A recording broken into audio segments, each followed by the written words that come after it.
Welcome back to the Art of Benching, Session 6. We're very excited. Adamus is in the house, ready for us, and I hope that you are too. So, as always, let's start with that good, deep breath, that conscious breath of life, breathing deeply into the heart of you. Take that good, deep breath. Let those energies flow with feeling and allowing. Take the good deep breath and just let all the distractions just go away and be here with each breath, that breath of life. Stay with the good deep breath. Be with that good deep breath as we move on with the wonderful, as always, Adamus. Breathe.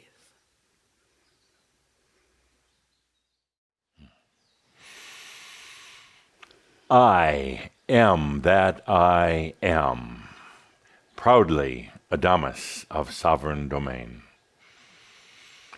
I'm taking a moment here to really breathe in, feel your energies first of all, feel all of you tuning in now or sometime in the future. Taking a moment here to breathe in the beauty of this island and my coffee, of course, always at the ready. But dear Linda, noticing there aren't any cakes for me today. Am I on a diet? Did you want a certain type? It doesn't matter, but I'm just so used to See, having I'm thinking, is there a chocolate muffin in your chocolate. radar? It doesn't matter, but just something to go with the fine coffee. Please allow me. Thank you, dear Linda. Well, they forget sometimes. They forget that an ascended master is coming in to visit and forget little things like his cake, but that's all right.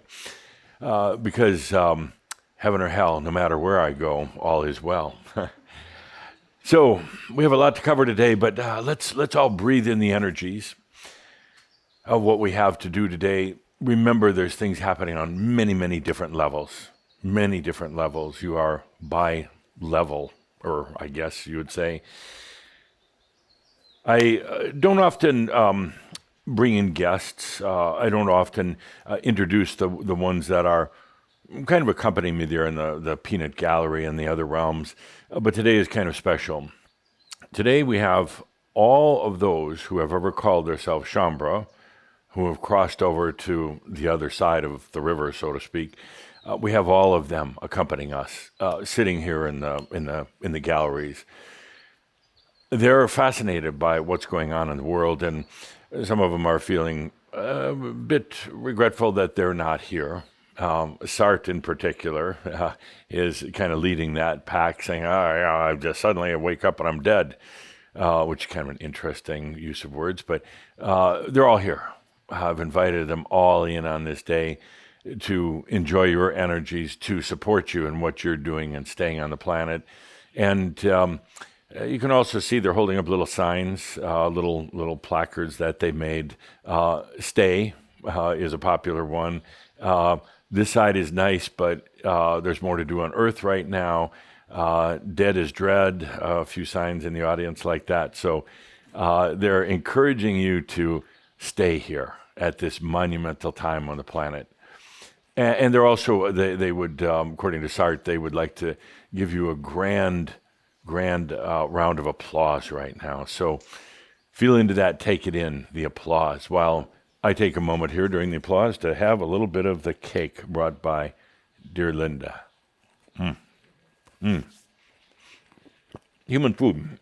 Thank you so much, Linda. Human food. Good. We have great food at the Ascended Masters Club, but it's all vegan. So, not really, but... I was going to say, you can't even have milk then. Well, but I was just joking about that. Yeah, it's we have a lot of angel food cake though. Oh, yum! What fits, with the Yeah, mood I get there. it. Yes, but do feel that applause from all the Shambra who've left, and also feel into how they're feeling. If wanting to continue to be here vicariously through you, to feel into what you're feeling, to going through what you're going through. And there's one There's one sign in particular that really drew my attention from this audience, and we have about 310 here in the audience. They were Shaumbra when they were on Earth. But the one sign that really caught my attention, it says, dive deep. Dive deep. And what that sign means is that it's time for you to really dive deeply into your realization, into staying here on the planet, into going through what you're going through. Tough at times. Yes, it is. Yes, it is. But dive deep into it. Sometimes there is a tendency to just want to get out of it, to say, you're gonna isolate yourself from the world, or sometimes where you're not really sure whether you want to stay or leave. That was a phenomena that we had, particularly 5-10 years ago. Do I really want to stay here on the planet right now? And what happens with that is you're not really quite sure. So you're really not here, and you're not there. You're kind of in between. You've kind of shut things off, and it's kind of a no man's land. And what this one sign from this one Shaumbra is saying is dive deep. Dive deep into the experience of what is going on the planet right now, into your own realization or about to be realization. Dive deep into benching. It has a profound impact on the planet. Dive deep into your life, not the lives of others so much, but your life.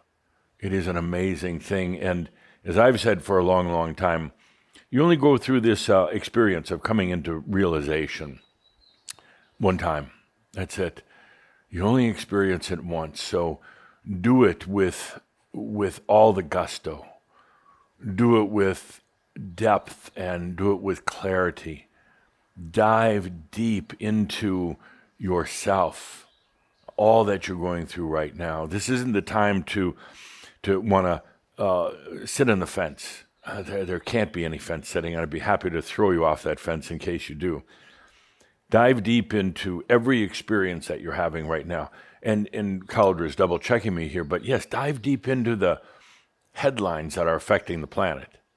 It doesn't mean becoming a news junkie. It means don't try to avoid it. Don't try to push it away. It's ugly at times, but dive deep into it because there's so much more going on than what is on the surface. There are so many elements on the planet right now that are changing the nature of the planet, and it is very intense at times. Very intense because, as I've said so often, you're becoming more sensitive. You're feeling more and more of these things that are happening on the planet. But instead of running from it, instead of putting on a protective suit of armor, dive deep into it. Dive deep into every part of yourself. Dive deep. Yes, Cauldre is having a little argument with me here. He says, you mean dive deep into the pain? Absolutely. And I know it's one of the biggest challenges for Shaumbra right now is the aches and pains. Instead of running from them, instead of over-medicating them, instead of just cursing the day because it's painful, you dive deep into it. And when you do, it's kind of like a nautilus or a spiral. And it's the circular spiraling, and as you get into the tighter and tighter pattern of it, you get to the core of it, you go through it. You go right through it. I've diagrammed this before or had Linda draw it on the board. You go into it. When you try to stay on the other side of it and you try to run from it or hide from it or pretend that it's not there, you're losing out on the experience. But you're also losing out on what I would call the resolution or the transformation of energies that are happening. You're staying on just this side of it, and your body continues to be in pain, and your mind continues to get crapped up, and you get anxiety and all these other things. But dive deep into it. Go right into the core of it. Yes, including pain, including if you have some sort of physical ailment or you're mentally feeling way off. dive deep into it. Because you're going to discover that from the perspective you were looking at it from the identity perspective that you were looking at it from, it's not what it really is. When you dive deep into it, you realize that there's tremendous wisdom. When you dive deep into it, you realize there actually really wasn't pain. I mean, I know you feel it now, but when you dive deep into it, it just tells you, you realize there were just signals going out to you to change a few things in your life. The pain in your body, even the pain in your mind, are really just alerts or signals. That's all they are, even disease. You dive deep into these things, and then you get the fullness of the experience, you get all the wisdom, and you get the resolution. So imagine, here you are in your life, and I know so many Shambhara, you try to avoid things, you try to run from things, you try to pretend that they're not there, you try to ward them off with crystals. Yeah, some of you still do that, believe it or not. White light and all the rest of that. No, dive deep into it. It's all your energy. And it appears that it's posing as something else, and it's posing as something that might not be comfortable or pleasant. But when you go deep into it, you realize what it really is. So I love that sign from one of the departed Shambhara. Dive deep into it. That's what you're here for. And again, you're never going to go through this again. The planet is never, ever going to go through what it's going through right now ever again. These are all one-time deals. You don't want to miss out on it, and that's why I invited all these Shambhara in today to be part of this and to cheer you on for what you're doing and to tell you dive deep, to tell you go for it right now. I think you've discovered that, well, there's really no other way. If you try to run from it, you try to avoid these things, you try to pretend that they're not yours, it just persists. It gets sticky, and it's the same then day after day after day. When you try to pretend that it's not there, when you dive deep, oh yeah, it's going to be a little chaotic and not very pleasant initially, but when you dive deep into it, then you get the fullness and the richness of the experience, along with all the answers, and then you realize that the energy has always been serving you. Let's take a good deep breath with that, diving deep. And I know some of you are cussing me, or a few of you even giving me that finger gesture, but let's take a deep breath and dive deep into life. Life. Oh, life is interesting and has its good days and its bad days, but then you rise above that. You rise above good days and bad days. And suddenly it's just life in its richest, fullest form. There's no good or bad. There's no light or dark. There's no nice you and bad you and the rest of that. That all disappears. It goes away. And then you realize you're truly a master, staying here on the planet right now, doing what you came here to do, being in your passion. And while you may think, well, sitting on a park bench and just shining my light isn't very passionate, it absolutely is. When you begin to see the effect that it has on everything. Perhaps the most significant thing, and I never used to talk about it up front, the most significant thing in shining your light is you shine it upon yourself. You shine it upon you. I didn't want to start with that. I didn't want to lead with that when we talked about benching and light shining and radiating and everything else, because I didn't want that to be the motivation. And also, there's something interesting in the makeup of so many Shambhara. It's easier if you think you're kind of doing it for somebody else or something else than for yourself. So we started by saying, shine your light to this planet, radiate it without agenda. But what you're probably discovering is that you shine it unto yourself first. And that dynamic, again, changes everything. When somebody has a near-death experience, you know what a near-death experience is. Have you had any? Yeah. Yeah? Yeah, what was it like? Who'd you see? I was totally unconscious. You're totally unconscious. Okay. Some people have a near-death experience where, they're in a traumatic accident or something like that, and oftentimes the first thing they see is a big light, big light, and then they see if they're from a Christian background, not that it has to be practicing Christianity, but a Christian background. Who do they see? Jesus.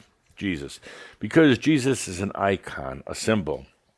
They're actually really not seeing Jesus. Right. It's simply kind of what they expect to see. It's like in a dream. So often the mind comes up with interpretations or symbols because it's what it does. It tries to put in that association factor. So people see Jesus even if they don't go to church, but it's their background and it's the mind popping Jesus in there. So what does a Buddhist see when they have a near-death experience? Buddha. Buddha. They'll see Buddha just like somebody from a Christian or Western background will see Jesus. So what does a Muslim see?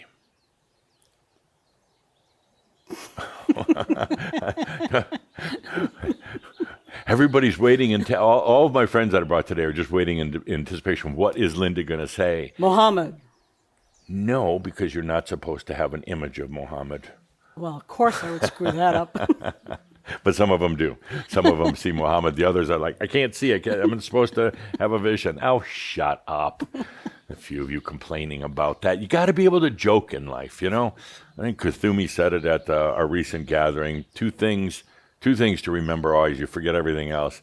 Keep things simple and have humor. You got to be able to laugh. And, Earth is the best place of all to laugh. I believe it. Yeah, no, it really is, because laughter and humor is based on conflict. And the question becomes, can you laugh at the conflict, or is it going to tear you apart? So you might as well make jokes, whether it's about other people, other things. Some of the best jokes are have to do with where people are from, ethnic groups, Sure. and never should they get nasty, but you should be able to laugh about yourself. I mean, that's the greatest thing, and I can laugh about all of you, so you should be able to laugh at yourself On a good day. on a good day. Good. So, what does an atheist see when they have a near-death experience? Nothing. Nothing, right? Absolutely nothing. Yeah, no, they really don't. They might see a great big white light, but Jesus doesn't walk out because then it doesn't believe in him, and God certainly isn't there. And so, the reason why I mention near-death experiences right now is because when you have a near-death experience and you go into that light, everything seems to be in oneness. Everything seems to be together. You go into that light. That's you. Even if you're seeing Jesus or Buddha or the not supposed to be seeing the face of Muhammad, that's you that you're seeing. Your mind is interpreting it like it would interpret a dream, but it's your own light that you're seeing. It's the very same thing when we're radiating to the world, and goodness knows the world certainly could use it right now.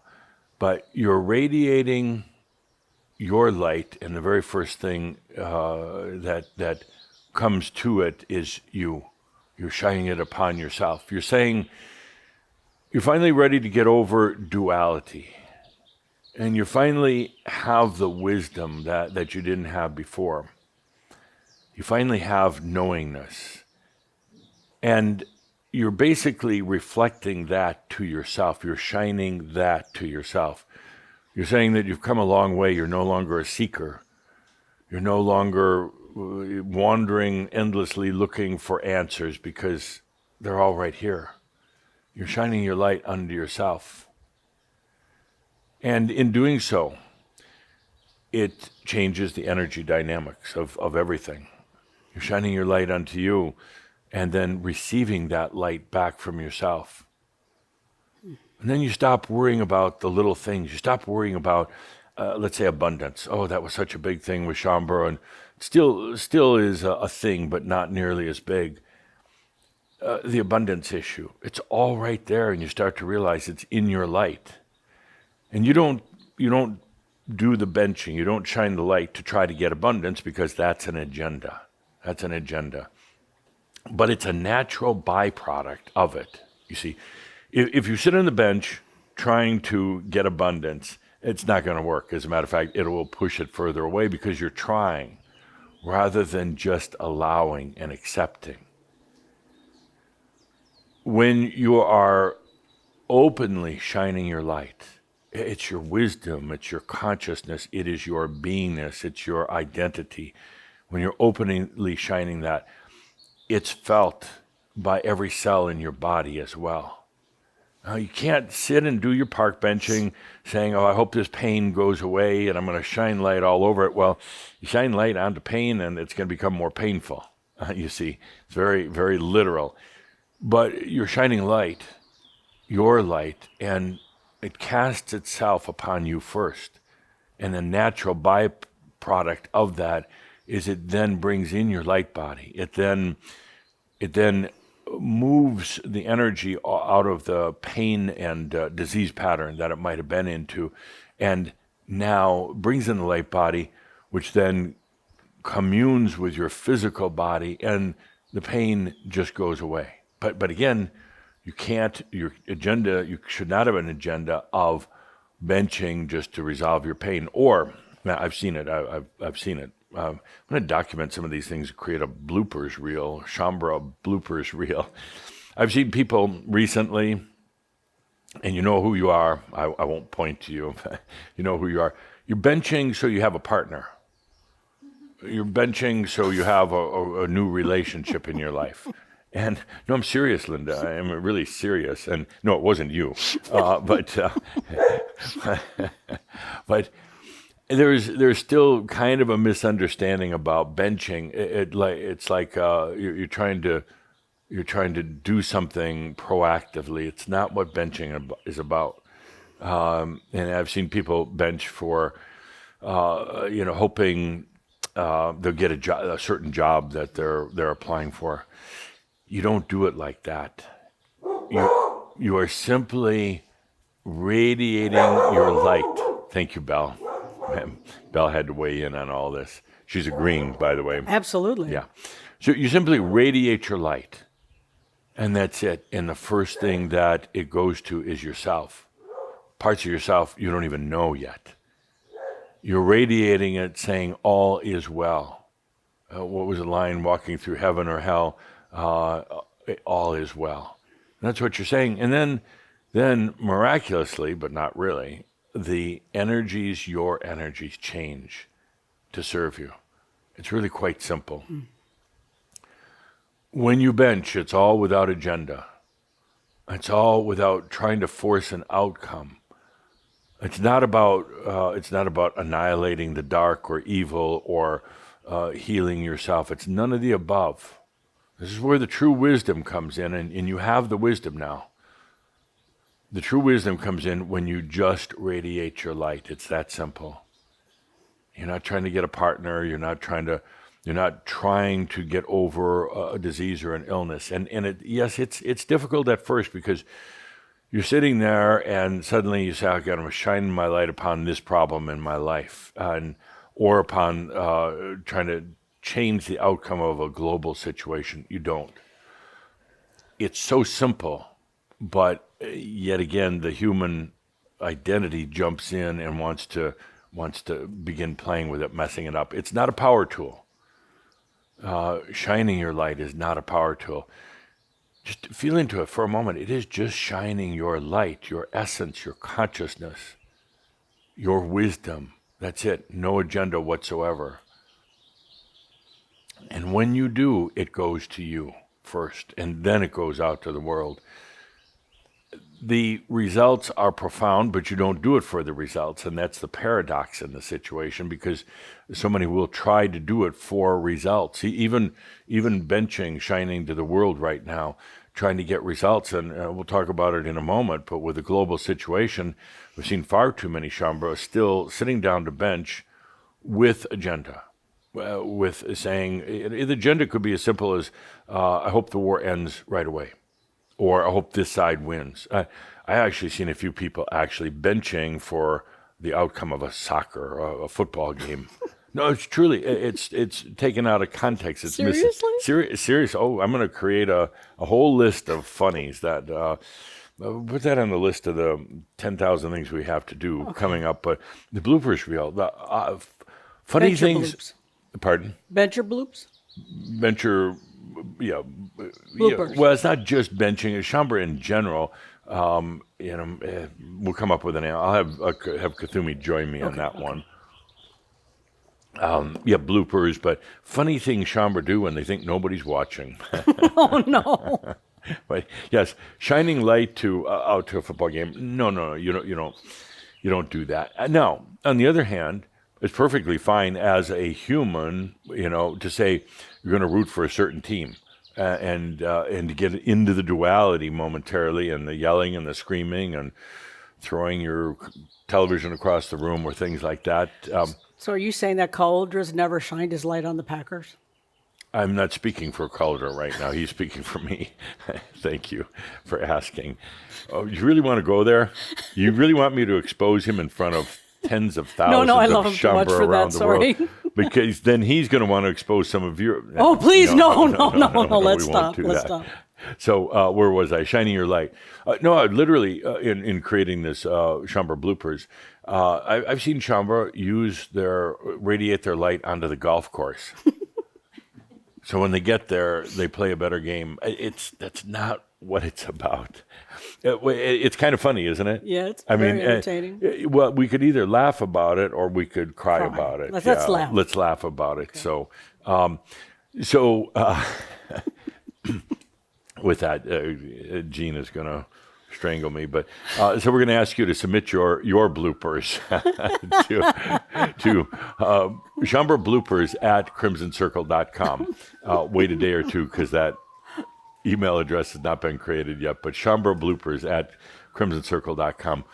This will outsell any of the other books that I've done up to now. Okay. Including probably. my favorite, Act of Consciousness. Yeah. So things you've done along the way that you knew were a little off target. Okay, now, you know what's happening right now? Everybody all across the planet, all the Chambre, are thinking, oh, yeah, this is what I did. Everybody's deep into thought right now, and the ones on the other side are laughing, my peanut gallery today, laughing because they know what they did. Yeah. So let's get back to the point. Shining your light, it goes to you first, but you don't do it for that. We're doing it right now just to shine the light on all of creation. And that's you as well. All of creation. And as you know, it's a great time for it. It's why you came here to this planet. It's why we're sitting here talking like this. We've gone beyond the long, arduous road to realization. And now we're into what we came here to do. So let's take a good deep breath with that. You've arrived. We're here. And if you think you haven't arrived, you missed the train, stop that. Shut up, whatever. Just be here. Just get over it. Stop lamenting. Stop worrying. Did I do it right? Am I here? You're here, okay? Let's take a moment just that you are here. Take a good deep breath. There's nothing to work on anymore. If I'm not mistaken, I think in our last session I said no more processing, counseling, healing, whatever methods. You're here. You are here. They are there. They left early, and there are some regrets, but you are here. Let's take a deep breath with that. It doesn't matter if you skipped a few steps along the way, because you really didn't. It doesn't matter if you still think you have some more you're supposed to learn, because you don't. You don't. You are here. At this tremendous time on the planet, you are here as a human and a master. And then we can just move on with it. You are here. Take a deep breath, feel into it, and if it's appropriate, say it to yourself. I am here. And you're here with tens of thousands of other Shambhala to enjoy the rest of your life and to radiate your consciousness. Now, as you do this, we got to bring everybody kind of up to speed. There's some stragglers, in this whole coming to realization thing. They just didn't think they were ready, or they got real mental about it, thinking about it too much. Some real stragglers, and I just want to bring everybody into the same kind of consciousness level right now. So all you have to do is say, "I am here." That's it, and then you are. And then don't think about it. Don't think, well, can I really say that? Or should I have done that? Or maybe I should do it different. Or maybe he's not talking to me. Stop that. I am here. That's it. I am here. Whew. Then the energies change and your energies change. And then you move on and we'll do what we really came here to do. And let's have fun doing it. And let's do it with humor. And let's do it with abundance. These are all your rights. Okay. Next, actually, a cup of coffee. I noticed you didn't get anything. Linda, did you want coffee or? If I need anything, I'll just sneak a sip out. off Okay. of yours. Yeah. Let's continue. One of the main things. Wait, did you need some more chocolate? No, I'm fine for now. Okay. Just needed that taste. One of the main things right now that is going to be happening with you, with other Shambhala. Some of you have felt it already, and you're maybe a bit unnerved by it, but it's happening, and it continued to happen for a little bit. You're basically developing a new identity, a whole new identity, and I question whether either to call it an identity, but there's not another really appropriate word that fits. You've had the identity for a long time now, as a human, of course, and your identity could be masculine, feminine. You could identify with being younger or older, pretty typical things. You would identify with being wealthy or somewhere in the middle or broke. So you've identified with all these different things. It's a human identity, and you dress your identity in a certain way because you've gotten used to that, and you have a certain look about you, your clothes. If you go through your wardrobe, everything is kind of the same. It really is. It's not like you have a business suit on one side and a clown suit on the other. It's kind of all pretty much the same because you dress your identity. Your identity is contained in your voice. So much of your identity really is in your voice, and you've designed your voice and to suit your identity. And it's not that it's a good voice or a bad voice, but your voice has been tailored, fashioned for your identity.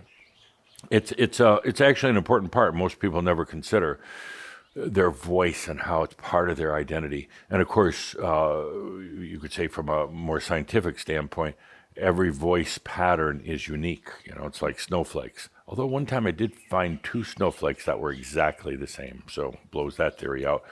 But every voice is unique and different, and it's part of your identity. Listen to yourself sometime.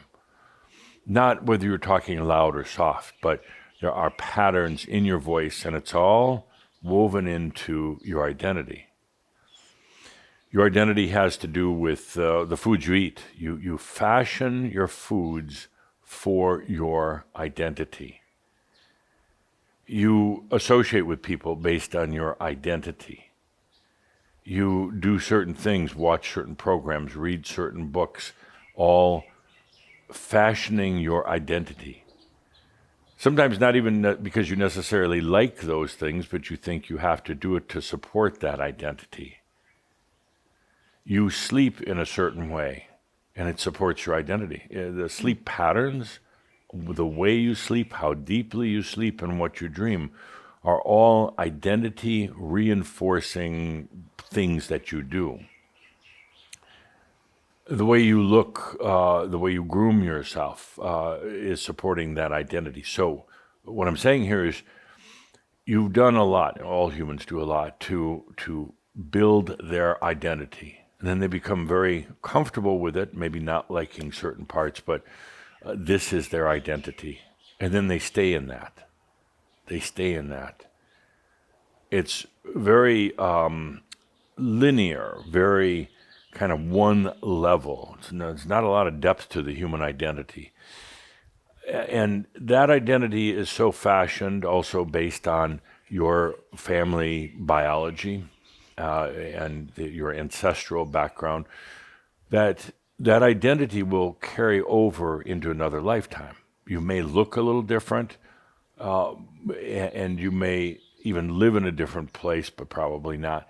But that becomes your identity, the human identity, and people don't really stop to consider it. They take it for granted. This is who I am. This is what defines me. Their education, their job, it's all part of an identity. And the identity is a comfortable coffin in a way. A comfortable coffin.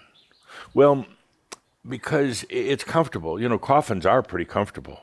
I'd rather be a cookie jar. But I like coffins because they're lined sometimes with silk, sometimes with cheap polyester.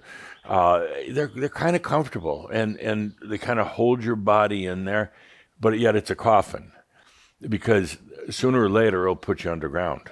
And that's what an identity does. It then restricts you. But yet, if somebody was to come and start taking parts of your identity away from you, you get furious. You get angry about it because this is who you identify yourself as. So humans do this. It's a great human game of creating, building, and then holding on as tight as you can to your identity, even if you don't like things about yourself, because that is who you are. You start taking parts of some identity, some parts away from somebody, from their identity, they become very off balance. It could cause vertigo. It could cause insanity at a certain point. It can cause a huge degree of instability at a certain point. So people really hold on to that identity. Now, for Shamba right now, that identity is transforming and it's going away. And again, there's not a good English word for something other than identity that kind of means it, but is not it. So you're developing a whole new identity, but this identity is fluid. It's flexible. This identity can change from moment to moment, but the biggest thing about it, it's multi-layer, multi-level. It's the and that we've talked about. It's you being a human and a master. And I want to be very clear in saying it's not being a human master, like one word, human master. That was the old concept that we're going to transform this human and make it a superhuman body and a superhuman personality and superhuman intelligence and just a superhuman, superman, superwoman. It's not what's happening. The human stays pretty much as a human. It transforms along the way in response to the many other things that are changing about your identity. The body starts to transform and basically to regenerate or heal itself. The mind becomes more clear because you dump a lot of the garbage that was in your mind about who you thought you were or had to be. But what's really happening is the other layers and levels are now coming into being as you shine your light. As you shine your light without agenda, what happens is that light goes to all the other potentials for your transhuman, for your not superhuman, for your beyond human identity. These things were always there. These parts of you were always present. but they were in the dark, so to speak. They were hidden. They were not illuminated upon because you were so busy building your identity in the first place. You're so busy defending and protecting that identity. But now, as you, as the human and the master, pause for a moment and just shine your light, it goes to you first and it opens up all these other layers and levels of your new identity. And there are so many I couldn't even begin to describe them, but it's the all of you. It's the I am, not just the human. It's the I am that I am, all that I am. And yes, it's the master, but I do have to pause on that for a moment because there has been misunderstanding about even the term master with some of you. You've thought of yourself as like that one word human master, superhuman. They're of the same origins, but they're different. We're not trying to make the human a master. No, we're not. No, we're not. And some of you are fighting me on this. No, we're not. You can't, for one thing. Physics, logic, and everything else says you can't. We're allowing the human to be human, and the design of the human, the purpose of the human, is to be in experience. And that's why I open by saying dive deep. Your job as the human is to be in that experience. And it's not the human that is desiring enlightenment or realization, not at all. The human, as the human, then desires to be super. You want to be better than others. You want to be immortal in a lot of ways. But allow the human to be the human. And then as the human shines the light. In other words, shining light means you've come to the point as the human where you realize that there's so much more. You come to the point realizing that you now have wisdom. That you do have.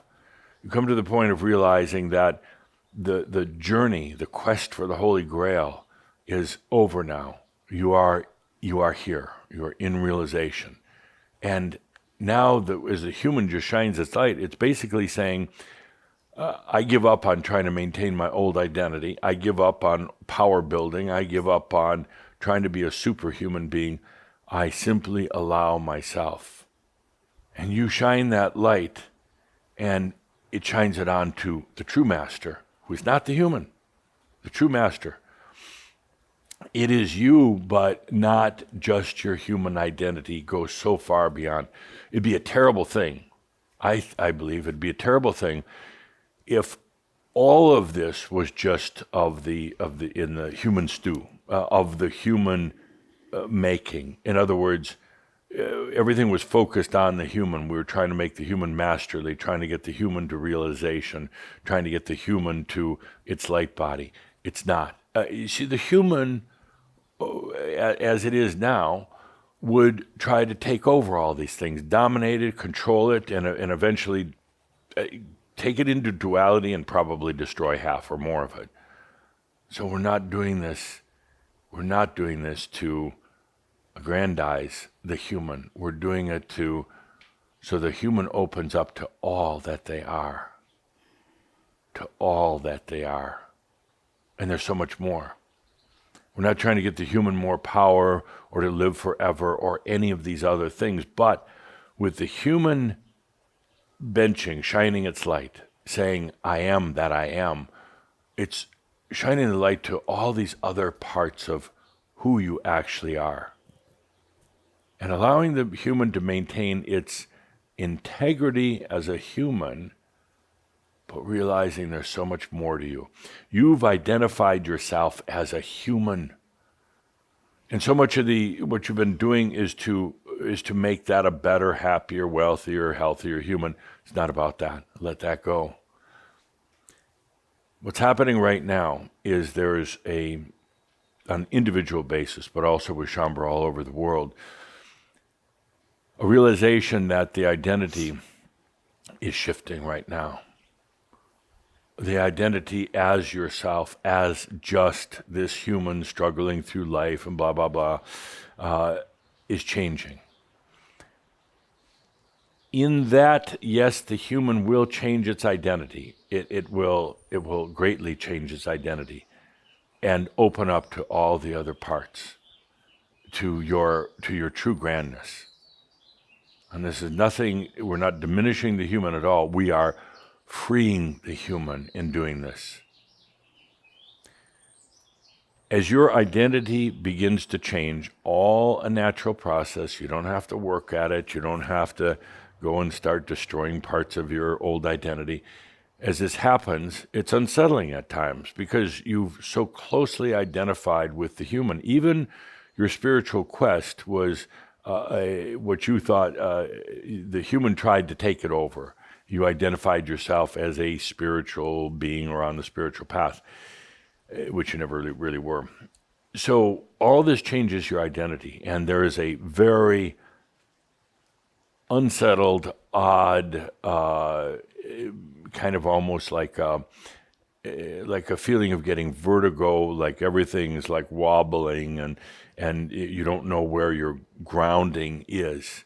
I'm going to ask you to let that happen, to dive deep into it.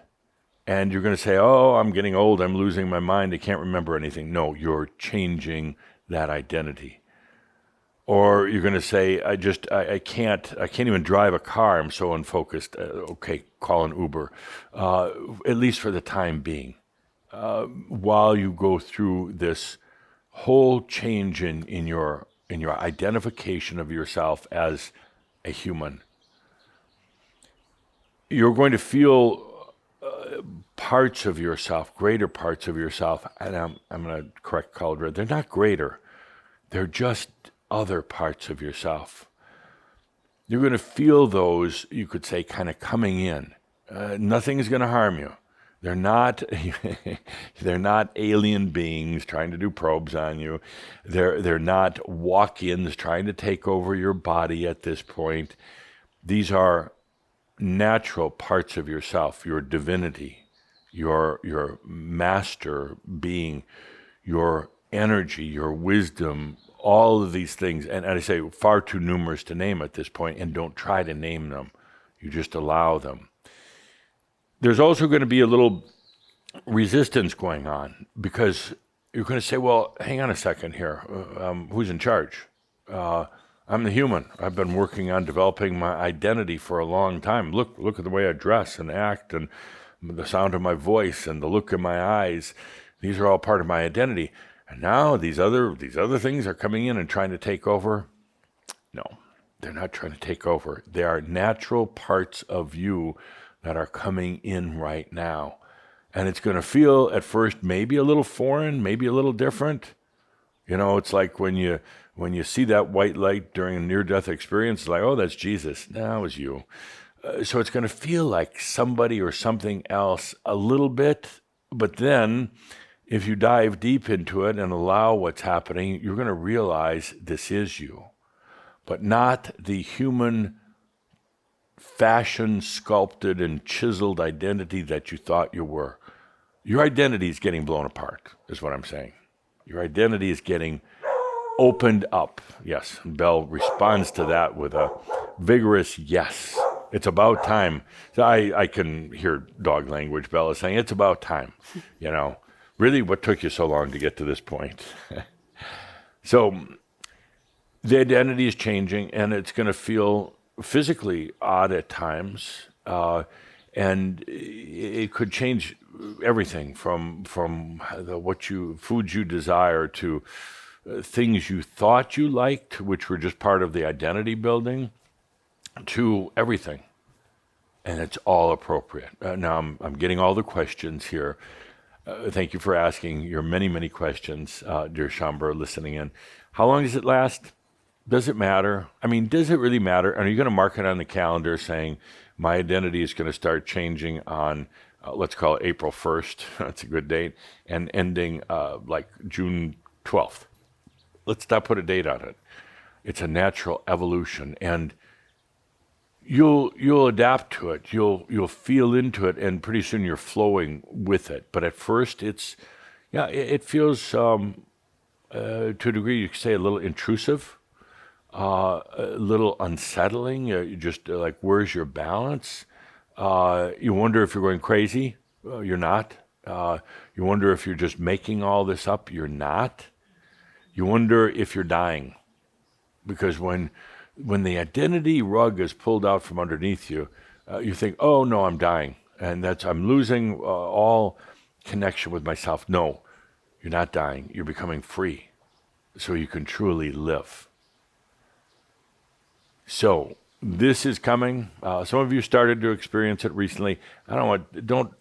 Somebody just raised a hand and said you started this 30 years ago. No, you didn't. No, you did not. It has all started recently. Don't tell me you've already been through this. It started recently.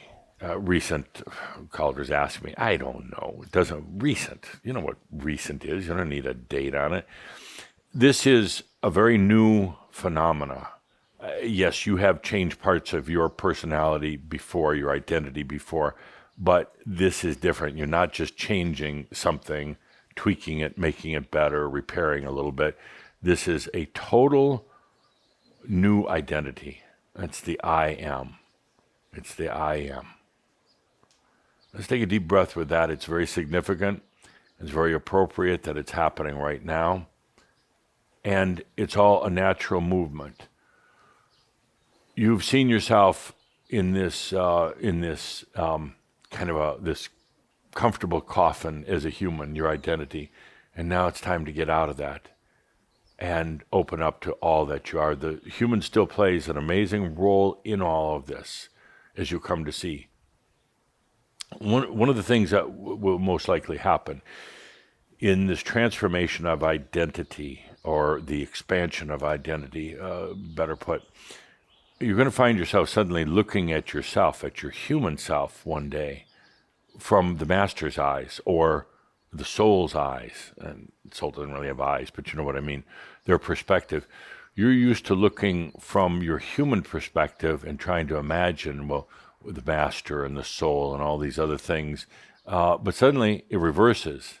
And suddenly you're watching the human through the master's perspective. It's kind of like some of you have done like astral projection or even near-death experience where you're hovering above your body, watching yourself. It's going to be like this, but you're not doing projection and you're not dying. You're suddenly seeing yourself from a different perspective. And then it's amazing. It's beautiful. And so much of it brought on now by shining your light, and that light goes to you first. It's illuminating parts of you that were always there, but you were never aware of. So let's take a deep breath on that. We're not just changing the human identity, we're going beyond that identity. And in doing so, let's see what else changes about you. Good. Next, with the sirens in the background, it's time to talk about global affairs. Very appropriate, yes. So you live in interesting times. More siren, background side effects. They must have heard you channeling. Yeah. So there's a lot going on the planet right now. You're here for benching, to send out that light to the world without agenda. Tough to do, particularly when you say, oh, all those poor people that are losing their homes, that are losing their lives, that are having to flee their country and everything else. This is kind of, I don't want to say it's a test, but it's a test of your compassion. Can you shine that light? Because the moment you get even just a little bit of agenda in there, and the moment the agenda could be as simple as saying, this should be over in a week. I'm going to shine my light for it to be over in a week, or I hope a certain side wins, or whatever. Suddenly you're pulled into all the junk, all the duality, everything else going on. You're no longer shining your light. You're adding to the chaos. Now, I want to clarify, because I know most of you also have your personal opinions, and that's fine. I'm talking about when you're consciously benching, You're consciously, whether it's a chair, whether you're out literally on a park bench or taking a walk, but when you're conscious that you are shining your light, that's the time for no agenda. And pretty soon the agenda, if you have one as a person, as an identity, even that agenda starts going away because you realize that it's so surface. It's not really a true wisdom and understanding. But if right now you say, as the human, with your opinion that you hope for certain outcomes, that's okay. I'm not encouraging it, but it's okay. But when you bench, when you're sitting there in your benching mode, in your master mode, shining your light, no agendas. Now, I've talked about it to a degree in Kihak and also the recent Kasama reunion, but I'll bring it up here. There are four major underlying energy dynamics happening on the planet right now. Everything can be attributed to these four things that you're going to be seeing here on the screen. Number one, sovereignty. There's an underlying desire by enough humans on the planet for their freedom and sovereignty that is moving the currents of energy, of change right now that are pretty dynamic. Years and years ago, I made a statement, asked a question to the audience, do humans want freedom? I said for the most part, not. For the most part, they still don't, but there's enough that do, that want true sovereignty, that it has caused a huge change in the energy currents on the planet. And enough people now desiring and seeking sovereignty or freedom at certain levels. That's a big one. Next one is truth. Humans are desperate for truth right now. They don't believe hardly anything, if anything. They certainly don't believe politicians or religious leaders. They don't believe commercials. Actually, there's probably more truth and belief in a television commercial than there is in the Pope, but that's another story. The humans are searching for truth, and truth, whether it's meaning of life, truth, whether it's their relationship and their family, truth, whether it's history. History is not true. People have assumed for a long time that it was because it's in a book, but they're learning now it's not really true. It was one perspective, usually written by the victor. So they're learning that it's not, and in that they're saying, but what is truth? Where is it? And of course, as you know from yourself, they're looking out there for truth. They're looking for something to believe in, whether it's a person, an organization. They're looking at even a product. They don't care. They're looking for something where they can find truth. And ultimately, that search will bring them back to themselves, ultimately. Well, you know what that's like. You start out there, and then ultimately you bring it back here. There's a huge dynamic on the planet right now dealing with energy. And I say energy, and that's every different level. Your fuel energy for your vehicles and home heating and everything else. But also, what is energy? And personal energy. And I'm always amused at all the energy drinks that are out there right now. I think we should do an Adamus energy drink, a big kick in the ass. It'd keep you going all day long. A lot of energy drinks because humans are searching for energy, and it's understandable because that's half the reason why you came here to this planet in the first place, to understand the relationship between consciousness and energy. So right now, there's this kind of overwhelming movement to understand energy.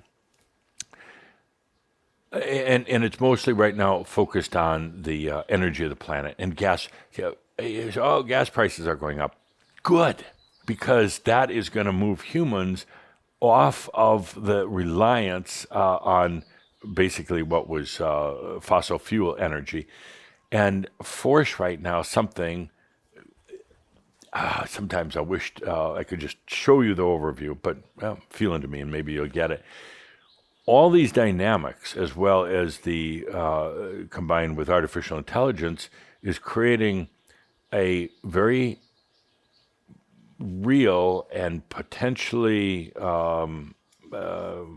potentially coming into your lives, free energy. If fuel energy was cheap or easily available, it didn't pollute, nobody would be really looking into these things. But right now, there's this real drive to look into what I call free energy, non-polluting, basically sustainable energy that doesn't come from fuel, that doesn't come from the wind or the ocean, but from an amazing discovery that's probably within 3 years of becoming a reality, at least in the laboratory, that soon. And then it's going to take a while to get it to market and to get through all the other things that are associated with it. But there's a tremendous movement for energy on the planet. And finally, the last one, power. Power has had its day, but it's still trying to hang on.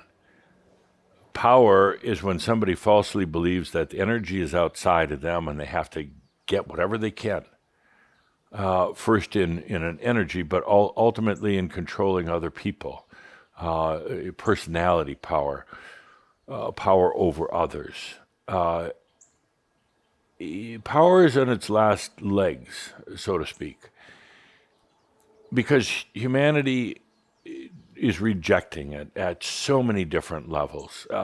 They rejected it at a corporate level a while back, and it had a big impact. They're now rejecting it at government levels and at financial levels and church levels. They think they're, for instance, speaking out against the church, but ultimately it's really about the church's power. Not about what the church believes, but how they held power over so many people. Those are the main energy drivers, things that are moving the currents of energy on the planet, causing transformation. You can take those and look at any situation on the planet and basically distill it down to those four things. It would be one or more of those elements. What you're seeing right now in Eastern Europe with Ukraine and Russia isn't just about Ukraine and Russia. Don't fool yourself. It's about the world. It's about every world power right now. There's a huge power vortex that's swirling right now over that part of the world on the Ukraine and Russian border.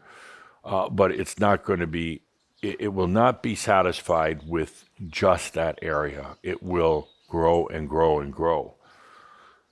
Meaning that it's not just about a little conflict between two countries. And yes, perhaps President Putin will try to expand his power going beyond Ukraine. These are all things we'll talk about in just a moment, but have yet to be determined. It's a huge power vortex because power is hanging on right now. It's looking to get more power. And power, if it was a person or identity, it knows that it's harder to get power than it ever used to be. Before, back when, relatively easy to get more power. You get an army, you got power. Start a business, you could have power. Start a religion, you could have a lot of power. But right now, power, you cannot get power like it used to. It has to work really hard at it, and that's pissing power off. And pissed off power is not pretty.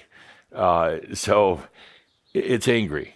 And it's going to try to get more, and it's trying to suck in anything and everything it can. And then you put into it the situation that I mentioned in Kihak. President Putin, it doesn't matter. I'm not saying good or bad. I don't care if you're a Russian or Brazilian. It doesn't matter. But he has a past lifetime as Saint Vladimir, going back to hundreds or thousands back a lot of years to about 880 or so. And he's reincarnated in this lifetime, becomes the president of Russia, but as Saint Vladimir always felt that Kiev was the power center for all of Europe and potentially the world, that it should be the new Rome. And this power dynamic from Putin has come into this lifetime, has played right into this whole thing with power on the planet, getting desperate, and they're playing this game together. What President Putin wants is Kiev. It's his kind of holy place, and from there to expand out. And don't get upset with Putin. It's just he represents power along with many other world leaders. You could see how all the power dynamics are lining up right now on the planet. And what is interesting about power is not very smart. Power is powerful, but it's not very smart. It's raising itself up. It's glorifying itself. This power is. But it doesn't realize, it doesn't have the intelligence, the wisdom to understand that just a little bit of light will wash it away, will dissolve it away. It's the what do you call it, the kryptonite of what to Superman. This light is to power. It's what Calder is giving me some examples. So the light would be like the bucket of water thrown on the Wicked Witch of the West. Psst. Power's not smart enough to realize that, and that's exciting. People are afraid of power. They say, oh, it's so powerful. Not really. Actually, its weak spot is light. Its weak spot. So what do? We shine our light. Without agenda. If you're going to agenda, now you're giving power what it wants. It wants bias, it wants agenda, it wants duality. It wants humans to take sides, light and dark. Power loves that. And power doesn't care. It just loves that duality. But it doesn't realize that just a little light and power loses its balance. It starts to wobble and shake, and then it blows apart. That's what we're here doing right now on the planet at this time of power coming to an end. I mean, you have little power, insignificant power, but humans in general have come to see lately that they're tired of power. Power trips from their parents, power trips from organizations and businesses, but more than anything, they're tired of power trips from government. Power potentially could come to an end, or at least the way you've known it. And that's why what you're doing right now here, shining your light on the planet, has such an impact on power. We're not doing it to try to get rid of power, not at all. We're not trying to force power out. We're saying, hey, power, here's my light. How do you like that? How do you like that?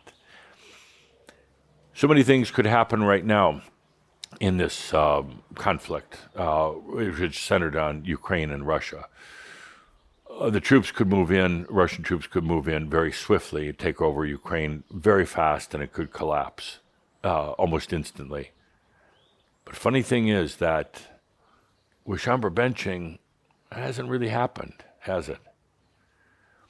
It could be a long, drawn-out war, a bloody war with countless lives lost, kind of the next iteration of Afghanistan for Russia, in there for a long time and a lot of bloody battles, and it could last a long time. But right now, the world does not have the patience for that. This thing could happen with the situation that where they sit down to negotiate and work out a truce. You sit down at the table and talk. Highly unlikely. Highly unlikely. Power doesn't like negotiating. Power likes overwhelming. Power wants everything to itself. It's not going to give up part of its power. And again, I'm not saying don't look at just the surface like President Putin. Look at the dynamics of power and energy on the planet. Or it could be that that something happens with enough light shining on the planet that power starts crumbling, power starts falling apart. It could be that with the light shining without agenda, that actually the world unifies. The world unifies, and these past years have been so divisive all over the planet. Oh, divisive in just about every way, because everything is coming up right now for resolution. But could you imagine the world unifying right now to say no more? We won't tolerate it. We'll whether it's cutting off the financial systems, whether it's just doing things that will absolutely stop this invasion from going any further. But can you imagine with some light how the world can unify right now? And I've seen it happening. I've seen when you have major corporations all over the world that are giving up some profits and revenues and saying, no, we're going to cut off sending products to Russia. You're going to see countries stopping economic agreements. You're going to see them ending old relationships as a way of saying this power cannot go on anymore. So one of the things I see as a result of some light shining around the planet without agenda, but I see that countries and people around the world are getting together in unity to say no more. No more. And whether it's Russia, whether it's China, whether it's the United States of America or any other country, saying no more of the power games. It's got to come to an end now. No more wars with arms where people get killed. I think humans are sick enough of it, but they weren't sick enough of it. They got complacent.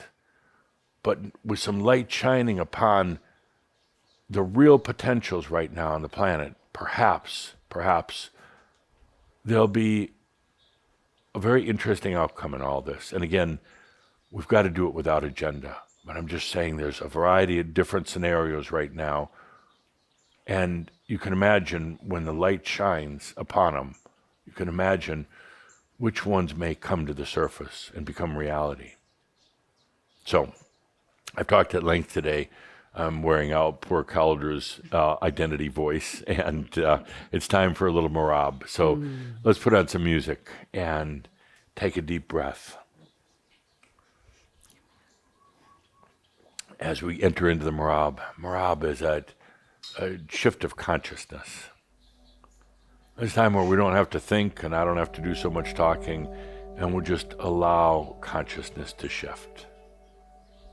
Let's take a good deep breath in our marab today. And marab is about letting go of the identity. Letting go of the identity, or let's call it welcoming the new identity, which is the I am. You've done enough letting go of stuff. Let's welcome now the new identity. And the identity isn't just a refined, superior human. No. The human kind of steps back off to the side and says, I am so much more than just the human. The human power itself, the power that the human tried to accumulate to be in its identity, suddenly it dissolves, goes away. And the human realizes it doesn't need its power anymore. It doesn't need to be in that comfortable coffin of identification. The human realizes that there's so much more to itself.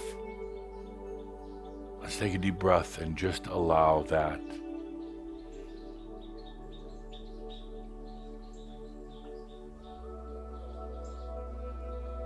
It's very typical of somebody being on the spiritual path to make it all about their humanness. And they're trying to enlighten the human, which just doesn't happen. It's about the human coming to the place where they can allow that there is much more to them than just the human.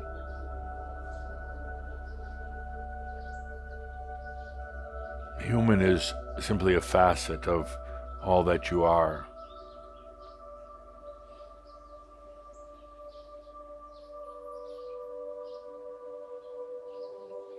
As a human shines their light, it illuminates all these other facets to who they are.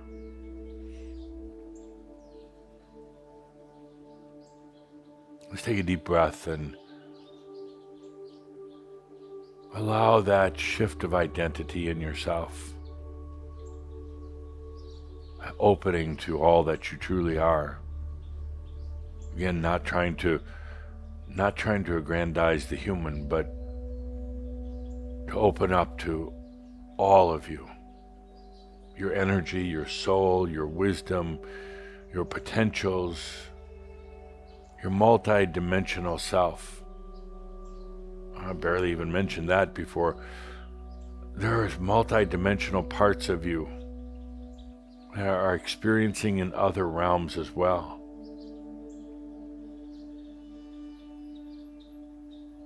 It's time to open up to all those things, no longer just being that tight human identity. That human identity is striving for a little bit more intelligence, a little bit more youth, a little bit more money. No, let's let that go.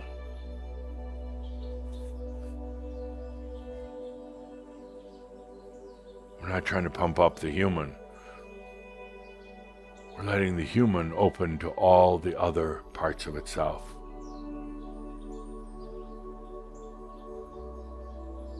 And as always, it's natural. It's a natural thing. But it occurs a lot more gracefully when you just take a deep breath and allow.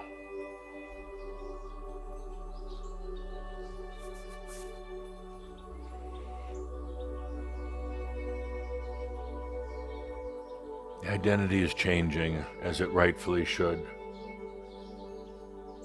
No longer tightly compressed, held back even by just the human self.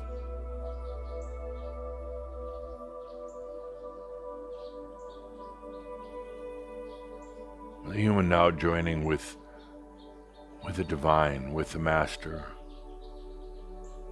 The human joining now with its multi-dimensional selves.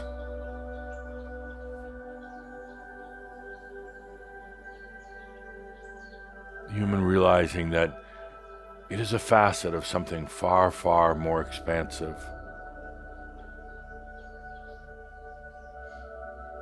It's a facet of something that is truly sovereign and free.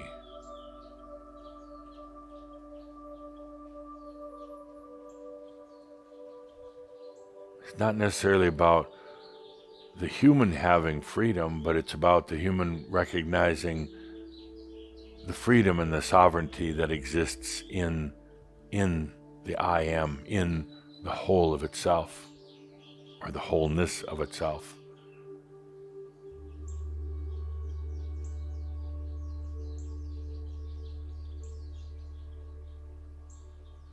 This identity is changing. The human is going to rebel a little bit. It's going to feel odd and awkward at times, but the human then takes its rightful position within the totalness of the I am.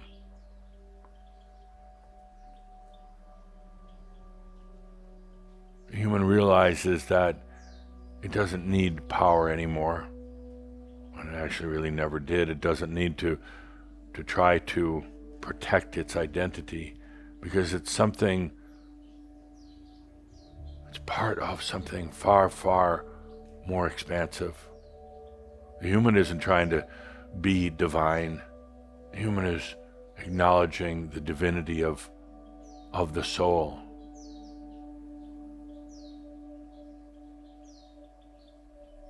The human isn't trying to be wisdom, but the human is simply acknowledging the wisdom that's inherent in all of itself. The human isn't trying to be mystical,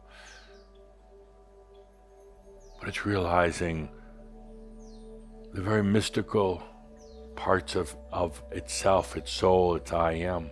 The human doesn't have to do these things.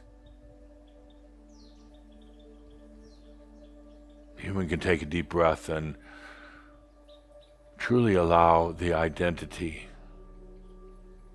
that is so painstakingly, so meticulously, and sometimes so harshly put together for himself, and let that identity go.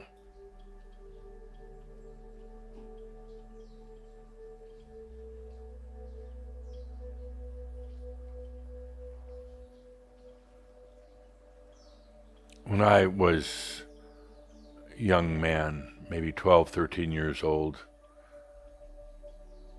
when I was in Transylvania, being educated there with a small group of other children, at that age of about 12, one of the most difficult but beautiful experiences and things I had to learn was to let go of my identity. Of all that I had built over, 12 years of life, but really all over many lifetimes. It was difficult because you feel like you're betraying yourself or you're losing yourself. The very things that you'd worked on so carefully crafting about yourself, you were being asked to let go.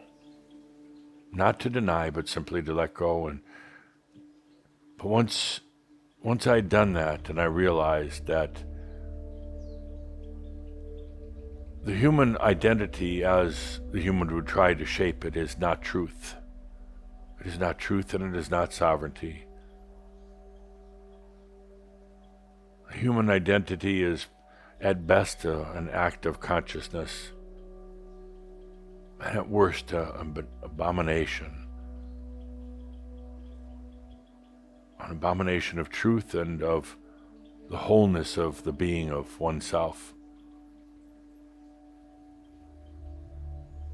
Once I freed myself from my identity, then I was free to know myself, all parts of myself.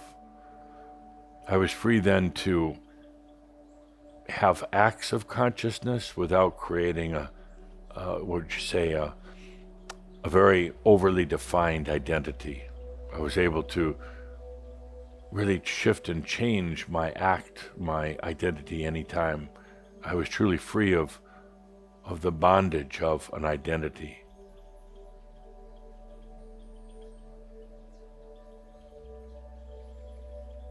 Let's take a good deep breath as we now enter this next beautiful phase.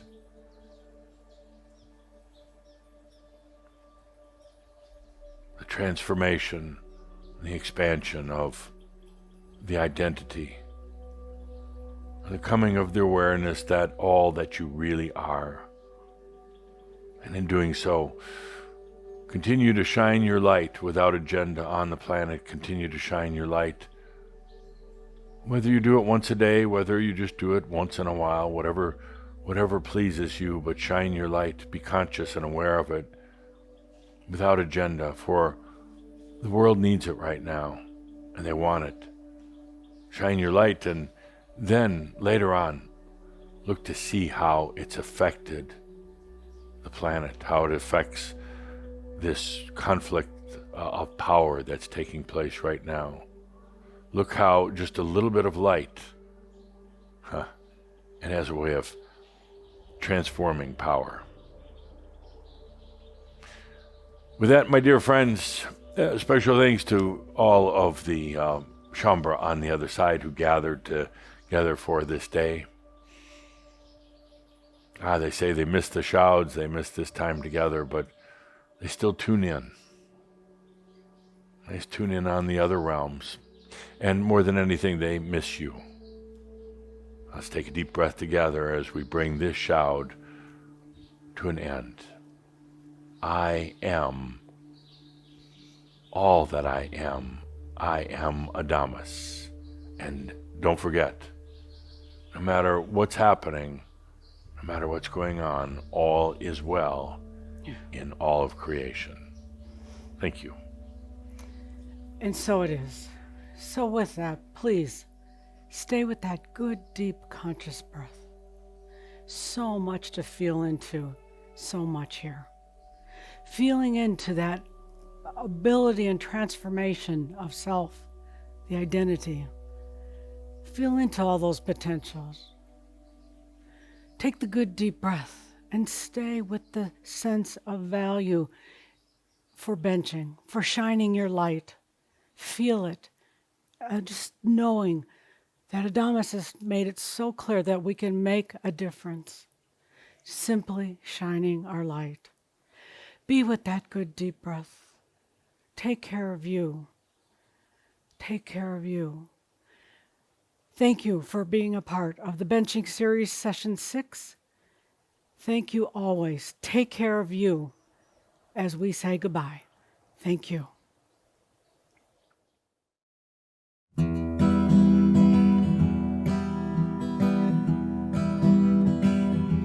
Instead of cursing the darkness, light a candle for where we're going. There's something ahead worth looking for. When the light of time is on us, we will see our moment come, and the living soul inside will carry on. It's a chance to give new meaning to every move we make through the caverns and the caves where we come from.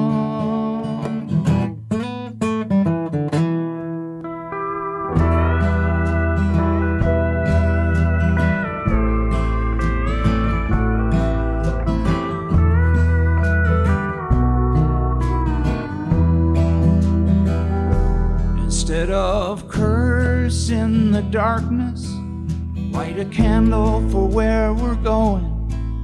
There's something ahead worth looking for.